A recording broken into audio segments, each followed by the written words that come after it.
Off. Let's see. I don't see my name up here where I'm supposed to stand. Patrick. Oh, well. Ashley. Maybe Ashley's supposed to be up here. Daniel 12. Okay, Daniel 12 and Nahum. Little book a few after here. After Daniel, you got Daniel, Hosea, Joel, Amos, Obadiah, Jonah, Micah, Nahum, chapter 2.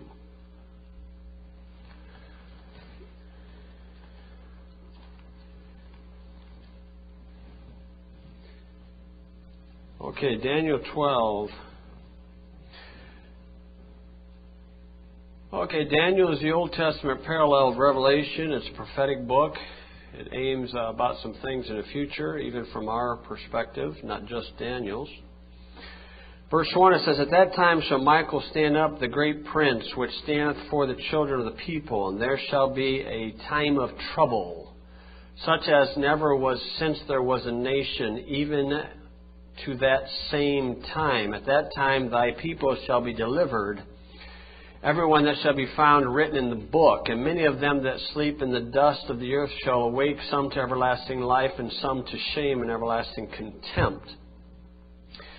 And they that be wise shall shine as the brightness of the firmament, and they that turn many to righteousness as the stars forever and ever. But thou, O Daniel, shut up the words, and seal the book, even to the time of the end. And many shall run to and fro, and knowledge shall increase. Okay, now the Nahum passage. Many of the prophets, they'd write about things in the future, but they'd use the words that they knew because they didn't know what a big jet was like, called. They didn't know what a tank was called, and so they used the terms that they knew to try to explain something which they didn't know. Nahum chapter 2, verse 1 through 4 describes a modern mechanized cavalry. Okay, it's like any of the military weaponry that we have in this country. And that's what it's describing. Nahum chapter 2, verse 1. He that dasheth in pieces is come up before thy face. Keep the munition. Munition, we'd say ammunition. Keep the powder dry, as they say. He that dashes in pieces, a prophecy of the Antichrist. And so then he says, keep the powder dry, watch the way, make thy loins strong, fortify thy power mightily. For the Lord hath turned away the excellency of Jacob as the excellency of Israel, for the emptiers have emptied them out and marred their vine branches. The shield of his mighty men is made red. The valiant men are in scarlet. The chariots shall be with flaming torches in the day of his preparation, and the fir trees shall be terribly shaken. Whatever their chariots are, they're heavy enough to shake trees. This is how they describe the engine of cars and trucks, and it's by horsepower. That's where this comes from. Verse 4, the chariots shall rage in the streets. They shall jostle one against another in the broad ways. They shall seem like torches. They shall run like lightnings. There's your rush hour. So he's describing something that's about 2,700 years in the future, about some modern mechanisms. And he's comparing this to the Great Tribulation, verse 2. That's what this is dealing with. And so it's dealing with some things that you and I are actually witnessing and seeing. Okay, let's go ahead and pray. Lord, I do pray you'd help us, help me to get this truth across, this idea, help me to go through this, that might help us consider what's going on in these days and help us not to lose faith in thy blessed words. In Jesus' name, amen. Okay, if you would go back to Daniel 12, we'll just run it real quick. This is obviously going to be a sweet, kind, loving Christmas message. But we are going to take a trip into hillbilly mountains of Tennessee and experience a story of when Grandpa, an aged man, receives a gift for Christmas. Okay, Daniel chapter 12.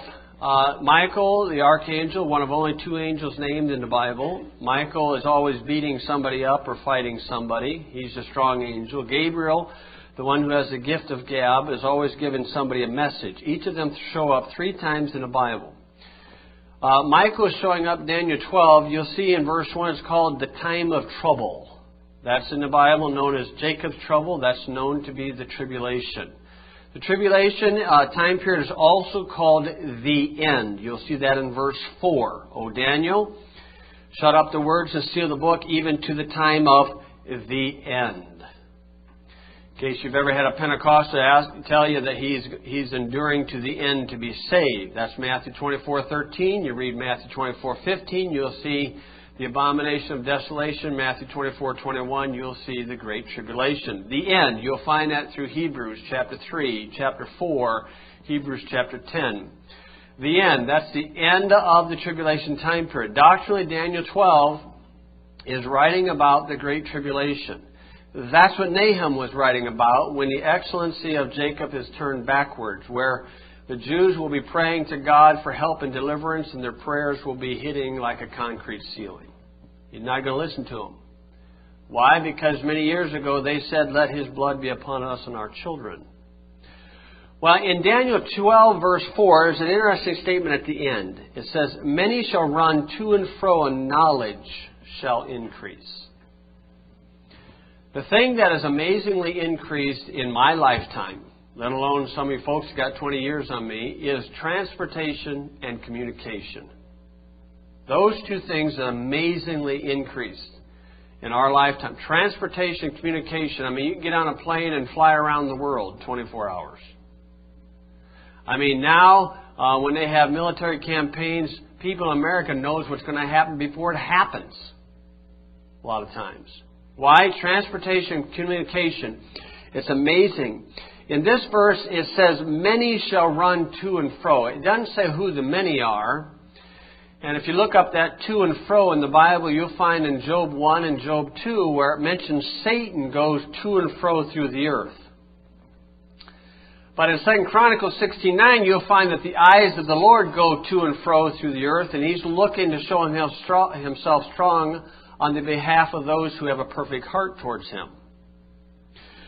But in our day and age, Ephesians chapter 4 mentions Christians, children Christians, who are being tossed to and fro by every wind of doctrine. And if that isn't a comment about churches today, I don't know what is. Where they are so unsettled in their beliefs, they are so unsure of the Bible and what they're supposed to believe, they will run from this false doctrine to this one, to this one, to this one. But the idea here is that, amazingly, transportation, communication in our lifetime, in my lifetime, is just phenomenal. I remember as a kid a party line telephone. Some of you remember that. Where it rang twice, for us, once for somebody else, and then if you pick it up, and then if you sit and listen, the other party said, hang up the phone, So I remember when we got our own private line. I remember those. I remember watching Lassie on TV, and Jimmy would have to call the sheriff, and he would crank the phone. I remember those. Now, we had them dial ones. We still have our dial phone at Rensselaer Church, and one of the girls went in there to try to work. How does this thing work? The thing I hate always about the dial phones, you dial them 10 numbers, and then you get a busy signal, and you got to do it all again. You can't hit the redial. But it's amazing. So now I remember when it got to touch tone. Oh man, I just played beep, beep, beep, beep, beep. I just loved hearing the sounds. The touch tone. Then it went to unlimited long distance. No more have to be Dutchy. I got 5 seconds, talk to her. Like that, Then it went to unlimited long distance. Now you got these cell phones. Everywhere you go, these people got these cell phones. Amish. Can't have a phone in their house, but they got a cell phone. You go to the poorest section of this world, you go down to Panama, they got poor people, and they're getting paid $1.25 an hour, but they got a cell phone. And these cell phones are unlimited. It's just phenomenal. And everywhere you go, you got these people yakking on these cell phones. Talk. People are slaves to phones. You know, I can't stand it when I go to an auto parts store. I'm in front of the guy. I'm ready to buy a product, and somebody calls him, and he interrupts the sale with me to answer the phone. They cut line. Get in line, pal. You know, when I call those places often, I will say to the guy, do you have a customer in front of me? If you do, put me on hold and I'll wait.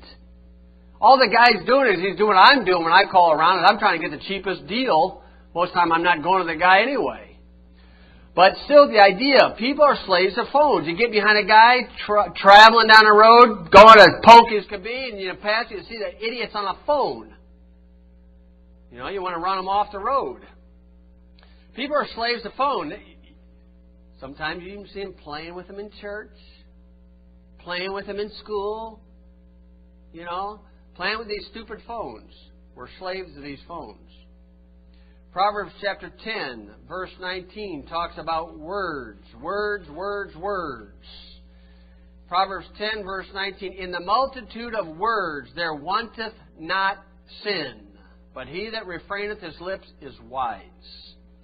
Proverbs 17, I like this verse 27, 28. It says, he that hath knowledge spareth his words, and a man of understanding is of an excellent spirit. Even a fool, when he holdeth his peace, is counted wise.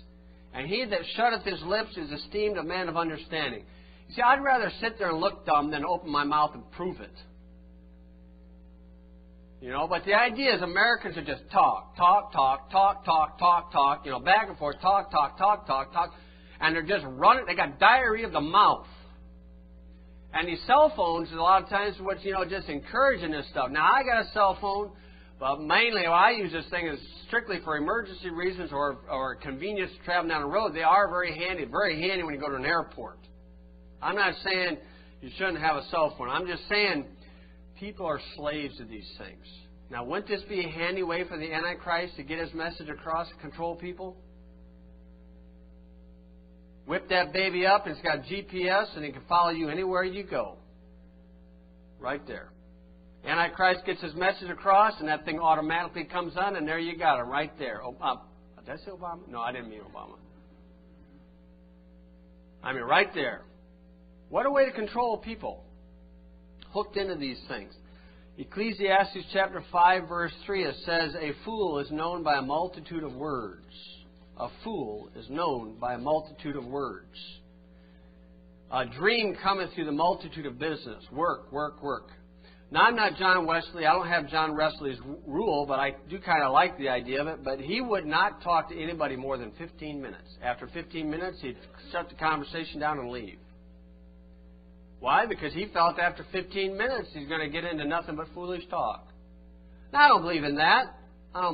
But, you know, I'm not one. I am terrible on phone etiquette, calling on the phone, talking to people. I like to get it done and over with.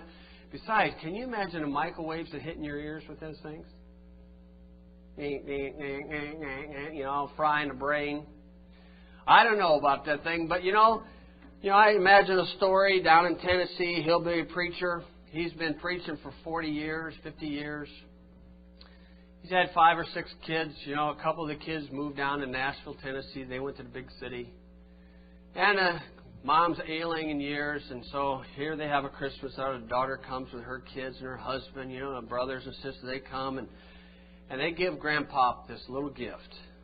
It's about that wide, you know, long, about, you know, that wide, about that tall. He'd been praying for a little Gideon Bible because he'd been traveling through those mountains. Wore out his little Gideon Bible. You know, it's better carrying that than his big Bibles. And so he kind of wore it. He'd been praying for a Gideon Bible. He saw that little package about like that. Oh, God's answered my prayers. He opened that thing up, and what does he get? He gets one of these things. He looks at that thing, looks at his wife, says, look at here, the smallest ad machine I've ever seen in my life. It's got all these numbers on here. Man, I could probably use that thing, you know. I could probably count all the pennies and dimes, things we get out of the offering. I'd keep track of that, and I don't know. I could probably help Uncle Jake keep track of his earthworm farming business with this. You know, I could probably help Sister Bertha. You know, she got on a diet. She's trying to get down to 350. I could probably help count her calories on this thing. You know, Cousin Jim Bob, he needs help with his aluminum can recycling business, you know, but I wouldn't need to count this the teeth of your sisters. I can do that on 2 hands anyway, you know how that goes. Yeah, I'm kind of jealous, you know, that Kentucky guy invented that toothbrush. I knew it had to be a guy from Kentucky, because if it was any place else, it would have meant teeth brush, you know, but anybody knows that, you know, and figured that thing out. He's looking at that ad machine, and the daughter says, well, Daddy, that does have a calculator, but that's a cell phone. That's a what? That's a cell phone. That's like a portable phone. He looked over at the wall, and he saw that old dial phone right over there. He remembered when they brought in the wires up the mountain and put that phone right there. He looked at this and he said, where's the cord? Where's the wire? Man, I hope you don't got a long wire for this. Old Joe, he likes to chew on them wires. That old dog we got out back, he likes chewing on them wires. And where's the wire? She said, no, Daddy, that's a cell phone. Let me show you how that works. She called a number, and he heard a noise, and he looked over at one of his grandkids, and they whipped a cell phone out of their pocket. They got talking. He said, that's a walkie-talkie, that's what that is. He said, where's the antenna on that thing? No, Daddy, it's not. It's a cell phone. You can talk to him on that thing. Oh, I don't know if I believe that. So she said, watch this. She called another number, and there's the other child over there. She picks, you know, thumbs ringing out of her pipe, pulls it. He said, man, that's the neatest walkie-talkie I've ever seen in my life. If I go back to the old barn, and if they go up to the outhouse, you think we can hear each other in that thing? Why, sure, you can hear each other. You can hear anybody around the world in that thing. Oh, Shaw, you can't hear that. No wires, no cord, no antenna. You're joshing me. You know, and he's thinking about that, and they're trying to convince him. He said, no, Daddy, that's a cell phone. That thing, you could send text messages. You can take pictures with it. You could even take a short video with this thing. You can get directions on the internet. You can play games, and it's even got a calculator. He looked at him. He said, "Now I know that's an ad machine. I know what an ad machine. It's got numbers on there. That's I know I kid you. I kid you kids a lot of times. You know, I know I played a lot of pranks on you kids when I was growing up. Now you ain't going to get me on this one." And he thought they was goofing off. He said, you know, I was kind of hoping for a New Testament, but thanks anyway, you know, for that thing. Nice ad machine. And then one said, no, watch this. So she took it, and she stepped back, and she took a picture of the child. He said, look at this. Look at a picture. He said, well, what's a camera got numbers on there for? I mean, he just was so surprised. And you know what? I forgot to tell you, Daddy, that's got GPS on there. He said, what's that? GPS. Well, that's Global Positioning System. That's a satellite-based navigation system. Of course, he's scratching his head. It's got a network of 24 satellites. You know, the military was really using it for the military, but now they're letting civilians use that. Basically, they can tell where you're at anywhere you go. He said, I don't know about that. He said, you know, I'm not sure about that. You know, you're trying to fool an old man. I know I was born in a barn. You know, I was born in that shack out back, but, you know, I wasn't born yesterday. No, Daddy, let me show you how this thing works.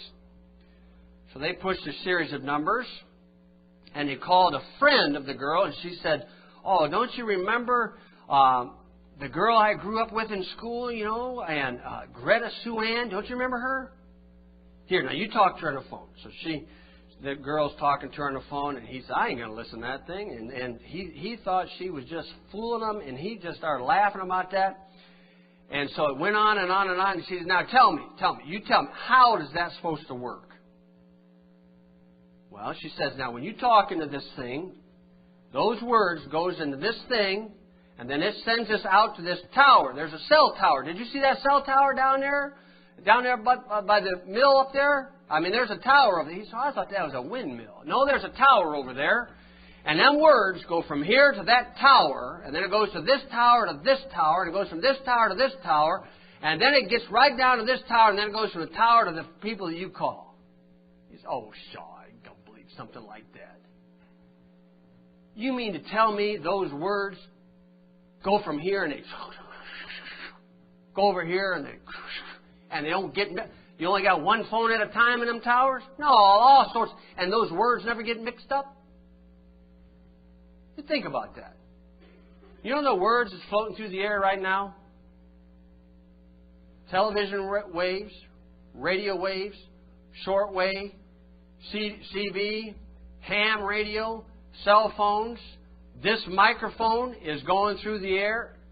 All these words, and they don't get jumbled up. Now explain that. Explain how that works. People can't explain that. There's no way they're going to explain that. How do the words in this little box go from one cell tower to another and goes on to over to Australia quicker than lightning? How does that do that? I mean, they're trying to explain that, and he's just scratching his head. He's scratching his head.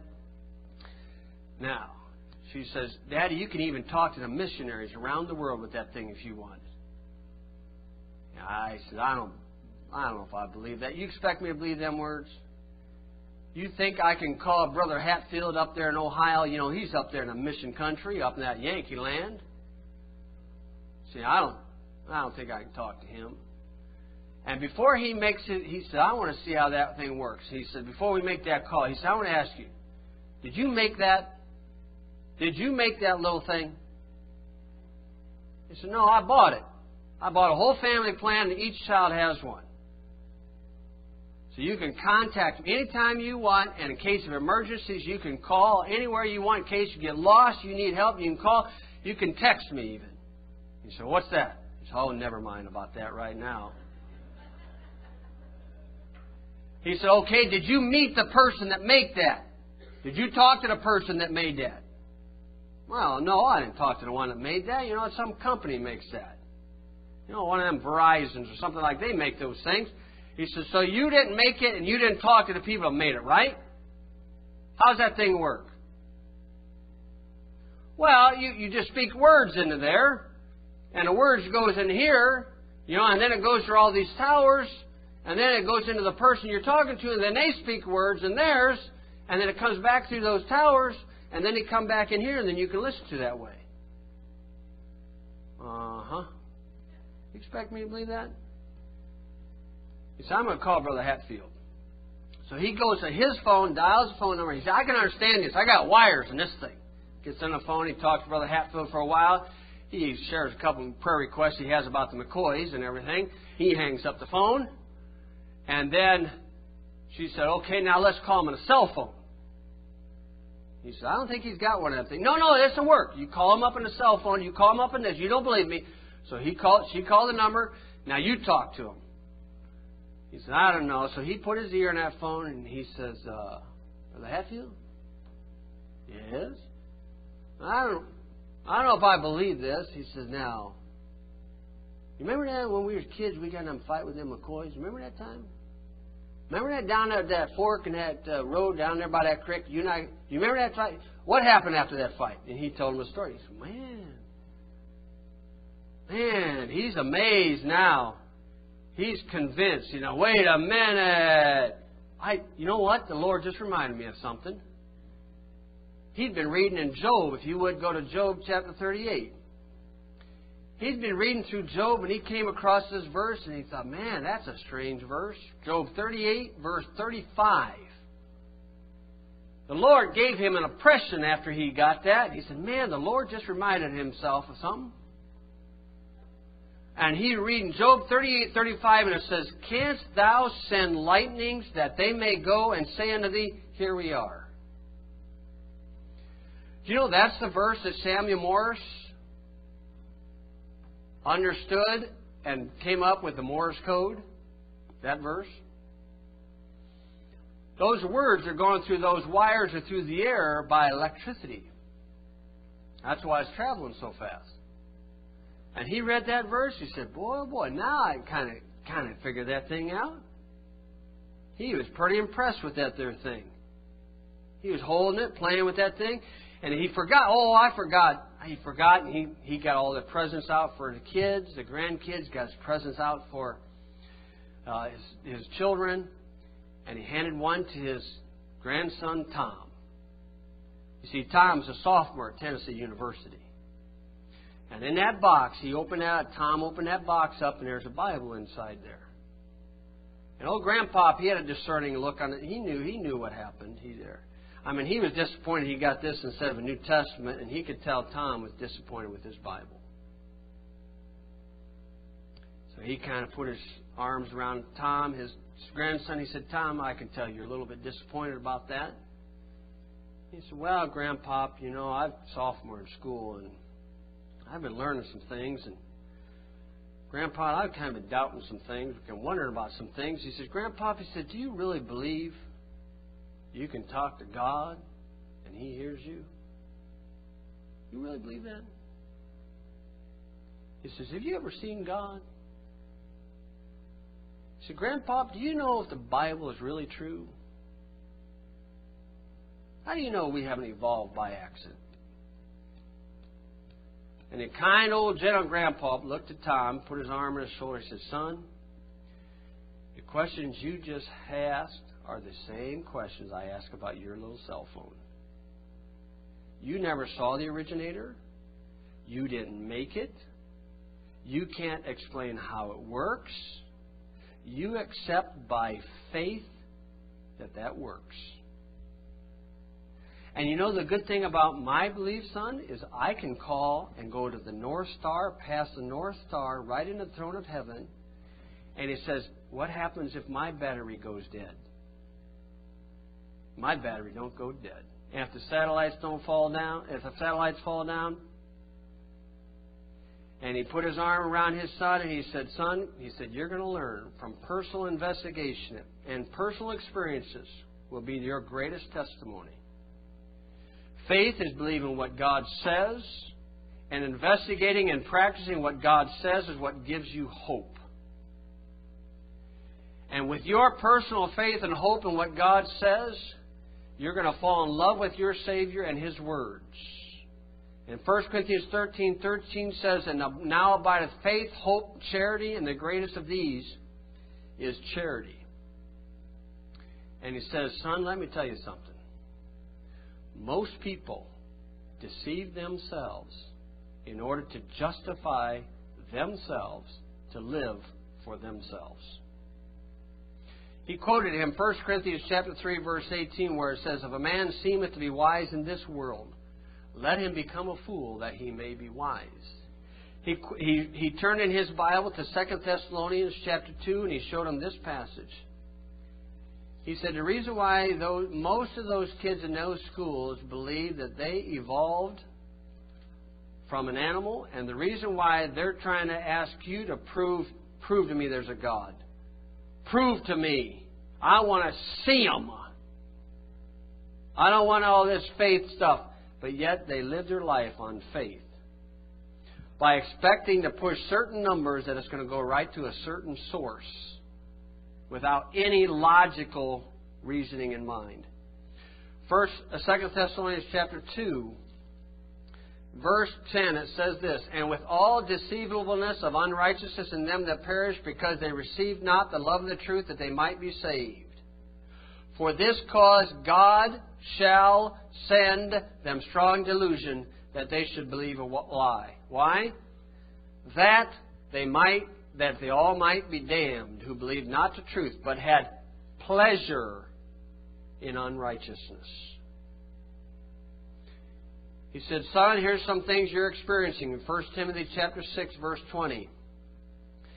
Here, every one of those kids that got a cell phone know that didn't evolve from a battery. They know some intelligent person put that together. And when you look at the creation and all the evidence around you, you're going to find out that someone is intelligent who put that together. 1 Timothy chapter 6, verse 20, he read him this verse. He said, O Timothy, keep that which is committed to thy trust, avoiding profane and vain babblings and oppositions of science, falsely so called, which some professing have erred concerning the faith. grace be with thee. And then he took Thomas one more place. He took him to John chapter 20. He told him the story about doubting Thomas. And he said, this here Thomas did not believe, and he was quite fortunate where the Lord showed up and showed him. John chapter 20, verse 24, but Thomas, one of the 12, called Didymus, was not with them when Jesus came. The other disciples therefore said unto him, we have seen the Lord. But he said unto them, except I see in his hands the print of the nails, and put my fingers into the print of the nails, and thrust my hand into the side, I will not believe. And after 8 days again, his disciples were within, and Thomas with them. Then came Jesus, the doors being shut, and stood in the midst, and said, peace be unto you. Then said he to Thomas, reach hither thy finger, and behold my hands, and reach hither thy hand, and thrust it into my side, and be not faithless, but believing. Thomas answered and said unto him, my Lord and my God. Jesus saith unto him, Thomas, because thou hast seen me, thou hast believed. Blessed are they that have not seen, and yet have believed. And the old grandpa looked at that boy and he said, this Bible that I'm giving you, you can carry it anywhere you want, just like I can carry that cell phone. And that Bible you got will help you in emergencies, just like that cell phone is supposed to help me.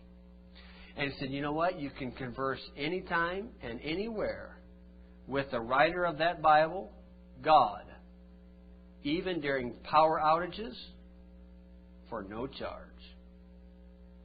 It's a matter of what you want to believe in. Okay, let's pray. Lord, I do pray you'd help us to see there are many things in life we cannot explain. Many phenomena. Airplanes. It's an amazing thing how an airplane gets off the ground with tons and tons of material and people, but get off the ground. It's amazing, these cell phones, how fast, how quickly these have spread throughout the world. Nothing wrong with that, Lord. They are very convenient, very helpful, can be used for the right things. But Lord, help us not to forget that we don't need a phone to call Thee. And we can get right in the throne of God just by coming to You without any modern technology. And we got us a perfect Bible that we may not be able to explain everything in it, but there's a lot of things we don't explain in life. And we accept them by faith. Our heads are bowed and eyes are closed. The instruments will play. The altar's open if you need it. I've had people tell me, I don't believe in God. I never seen them. They've never seen their brain either. They've never seen Abraham Lincoln either. They've never seen any of the founding fathers either. So they read histories about them. There's a history about Jesus Christ. People have more faith in their automobiles than they do in the Bible and God. Americans have more faith in what a newspaper says than do in the Bible and what God says. Americans are infatuated with new things. Newspaper, the news. And they forget the one that's in control of it is running the show.